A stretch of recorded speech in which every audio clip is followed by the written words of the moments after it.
Hello everyone, welcome to learn with Mithilesh.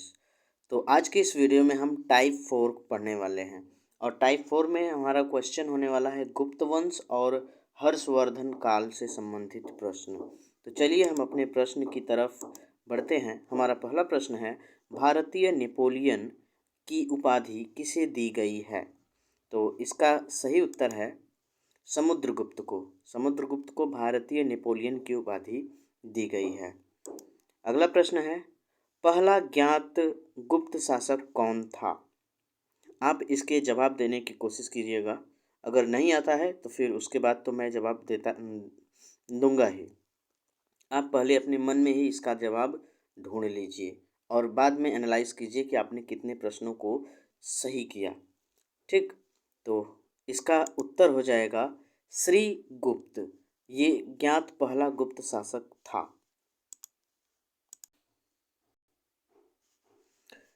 अगले प्रश्न की तरफ बढ़ते हैं। अगला प्रश्न है, चीनी यात्री फाई हान किस गुप्त शासक के शासनकाल के दौरान भारत आया था? चंद्रगुप्त प्रथम, समुद्रगुप्त, चंद्रगुप्त द्वितीय, कुमारगुप्त।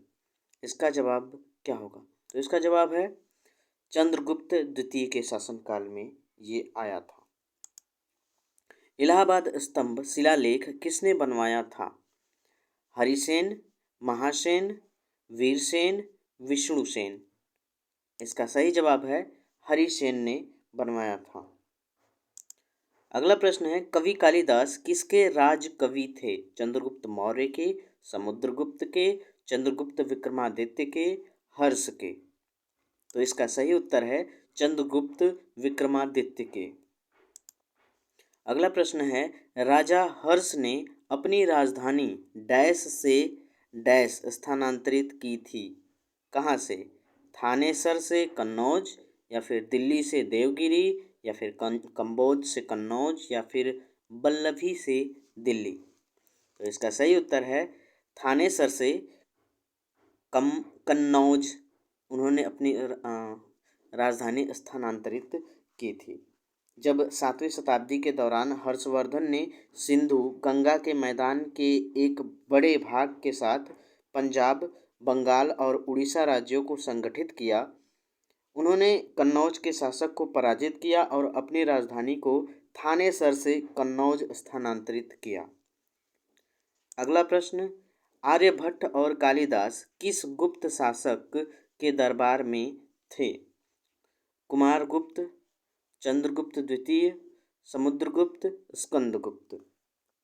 तो इसका सही जवाब है चंद्रगुप्त द्वितीय के शासनकाल में आर्यभट्ट और कालिदास दोनों थे।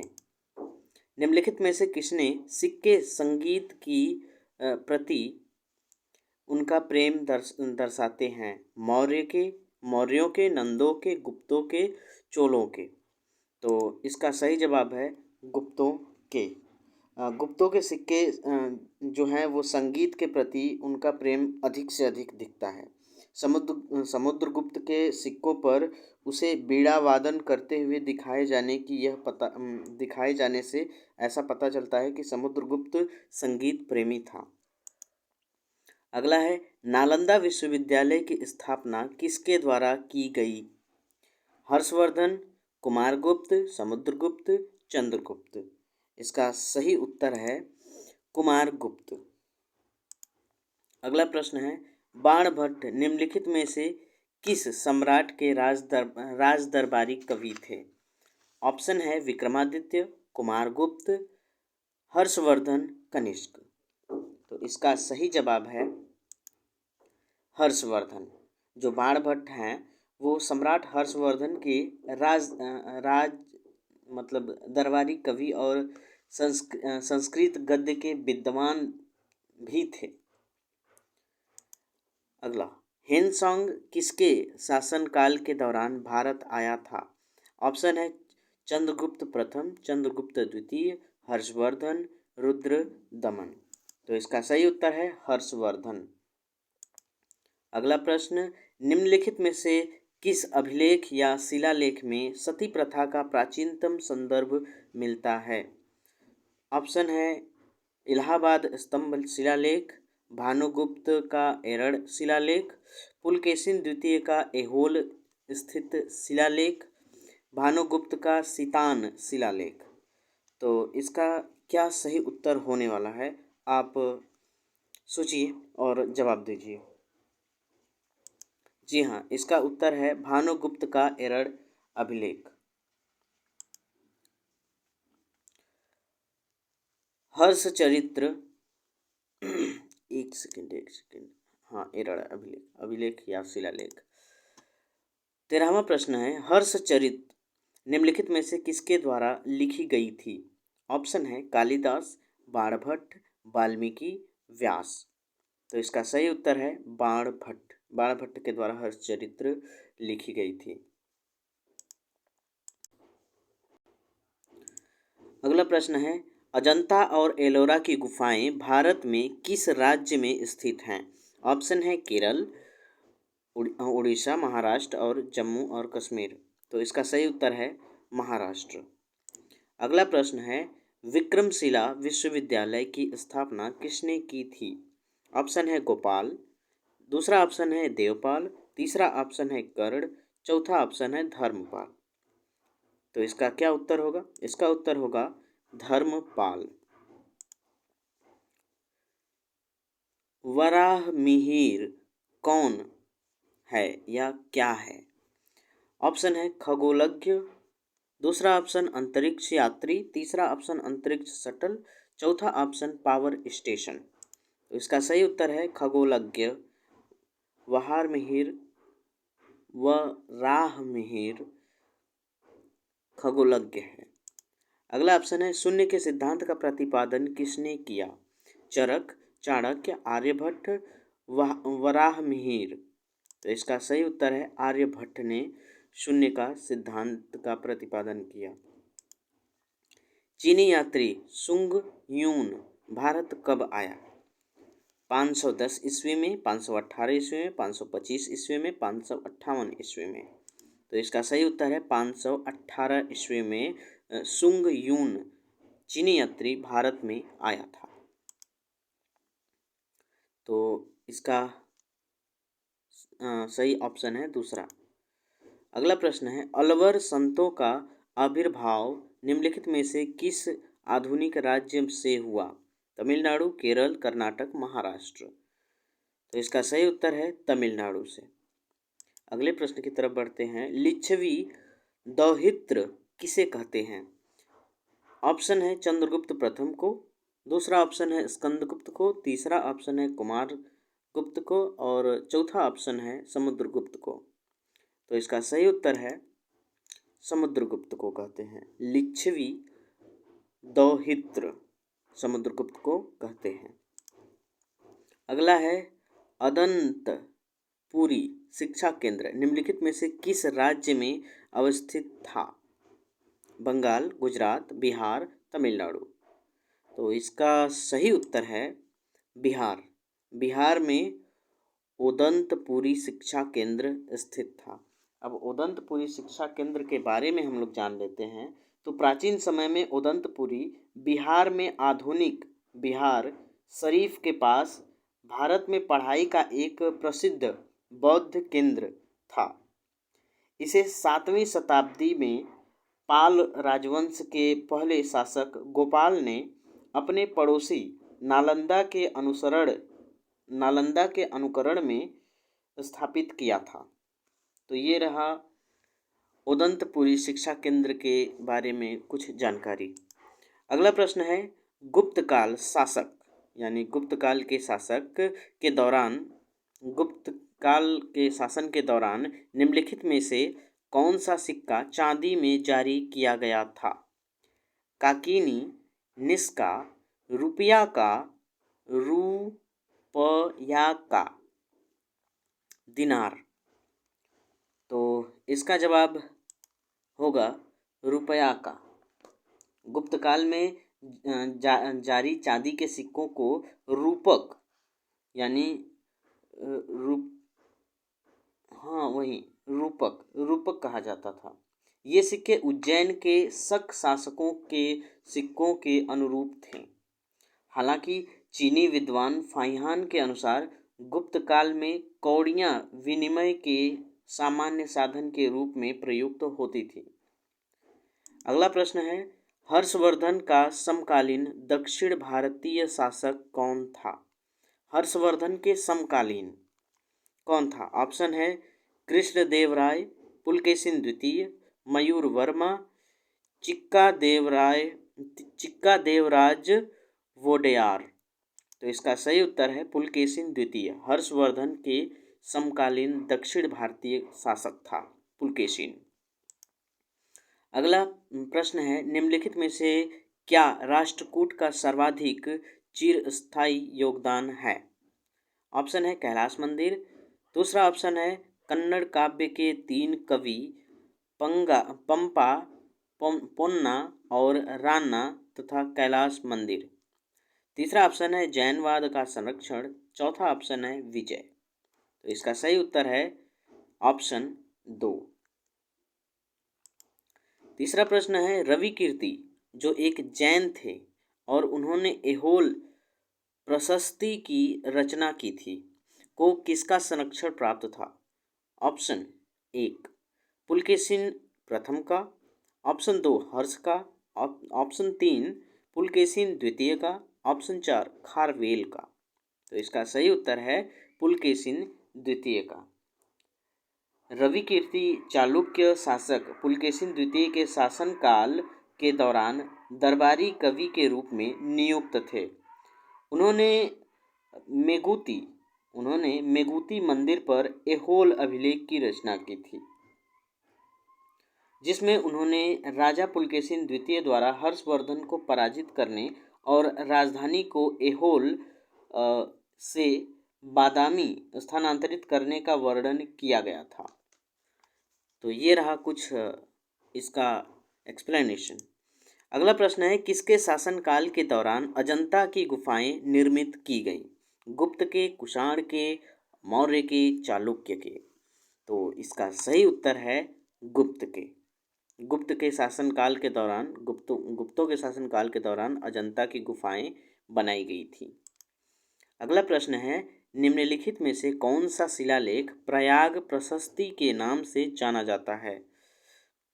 मेहरौली शिलालेख, इलाहाबाद स्तंभ शिलालेख, हाथी गुम्फा शिलालेख, एहोल शिलालेख। तो इसका सही उत्तर है इलाहाबाद स्तंभ शिलालेख को ही प्रयाग प्रशस्ति के नाम से जाना जाता है। प्राचीन भारत में प्राचीनतम बौद्ध विश्वविद्यालय का नाम बताइए। तो ऑप्शन है तक्षशिला, दूसरा ऑप्शन नालंदा, तीसरा ऑप्शन उदंतपुरी, चौथा ऑप्शन कांची। प्राचीन भारत में बात किया जा रहा है प्राचीनतम बौद्ध विश्वविद्यालय, तो ये है उत्तर तक्षशिला। द्वितीय पांड्यन साम्राज्य के भूमि माप का उल्लेख किसमें किया गया है?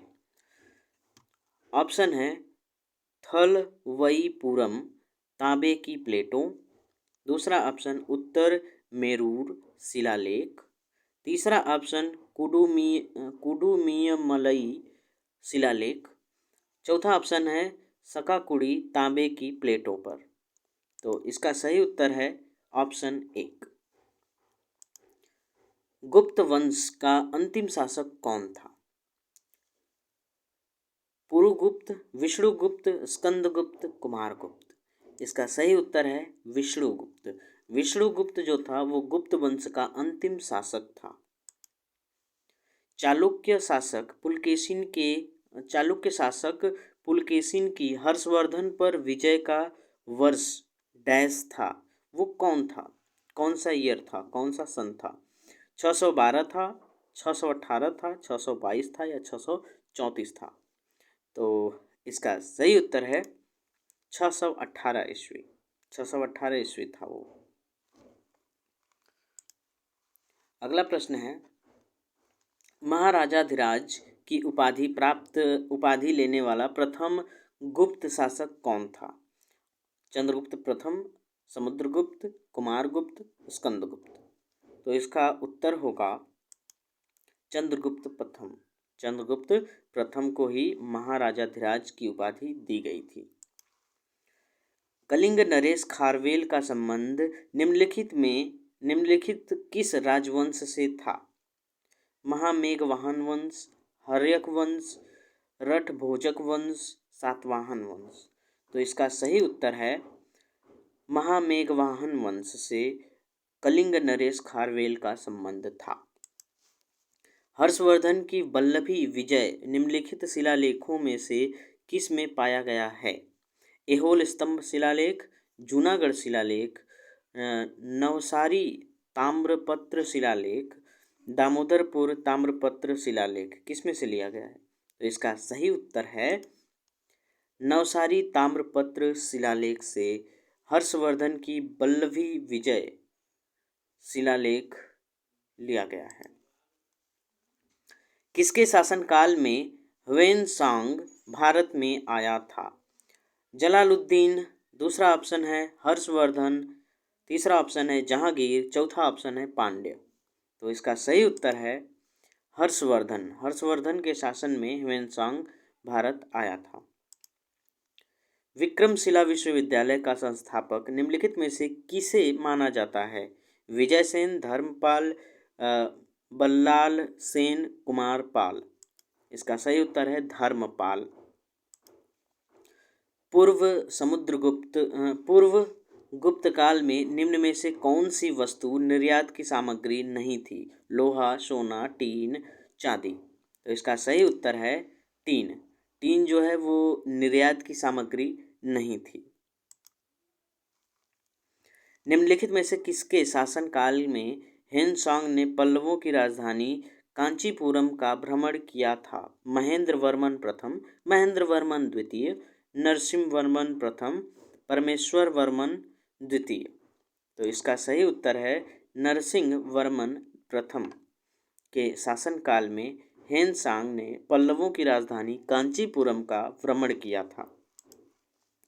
निम्न में से उस राज्य का नाम बताइए जो चंद्रगुप्त प्रथम को लिच्छवियों से दहेज में मिला था। उज्जैन, पाटलिपुत्र, प्रयाग, साकेत। तो इसका सही उत्तर है पाटलिपुत्र।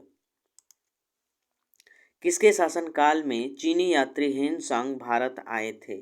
ऑप्शन है चंद्रगुप्त विक्रमादित्य, दूसरा ऑप्शन है समुद्रगुप्त, तीसरा ऑप्शन है चंद्रगुप्त प्रथम, चौथा ऑप्शन है हर्षवर्धन। तो इसका सही उत्तर है हर्षवर्धन। अगर आपको हमारा ये वीडियो पसंद आ रहा है, आपको इससे हेल्प मिल रही है, तो हमें लाइक कीजिए ताकि हमें मोटिवेशन मिले और इसी तरह के वीडियो बनाने के लिए। तो अगले प्रश्न पर बढ़ते हैं। अगला प्रश्न है गुप्त काल के दौरान सोने के सिक्कों को निम्न नाम से पुकारा जाता था? रुपका, टंका, ड्रामा, दिनारस मतलब दिनार। तो गुप्त काल के दौरान इन सिक्कों को किस नाम से जाना जाता था? तो इसका उत्तर होगा दिनारस, यानी दिनार के नाम से जाना जाता था गुप्त काल के दौरान सोने के सिक्कों को। निम्नलिखित में से किस राजा के शासनकाल के दौरान चीनी यात्री ह्वेनसांग भारत आया था? तो ये तो दोबारा प्रश्न आ गया, तो इसका सही उत्तर है हर्षवर्धन।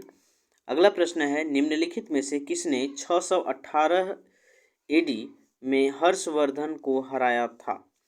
ऑप्शन है चंद्रगुप्त प्रथम, दूसरा ऑप्शन है पुलकेशिन द्वितीय, तीसरा ऑप्शन है पुष्यमित्र, चौथा ऑप्शन है सिकंदर।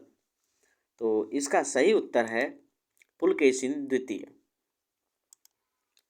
गुप्त वंश के अंतिम स्वीकृति सम्राट डैश थे? अंतिम सम्राट तो कौन है? ऑप्शन दिया है समुद्रगुप्त, बिंबिसार, अशोक, विष्णुगुप्त। तो इसका सही उत्तर है विष्णुगुप्त। अगला प्रश्न, गुप्त शासकों ने डैश नामक एक कर लगाया जो हल कर था और इसे प्रत्येक उस खेतिहर से लिया जाता था जो एक हल रखता था। ये शासक गुप्त शासकों ने डैश नामक एक कर लगाया, तो उस कर का क्या नाम था? हिरण्यकर, शुल्क कर, हलीवा कर या कर? तो इसका सही उत्तर है हलीवा कर। हलीवा कर नामक गुप्त शासकों ने खेतिहर के खिलाफ एक कर लगाया था। खेतिहरों के लिए एक कर लगाया था।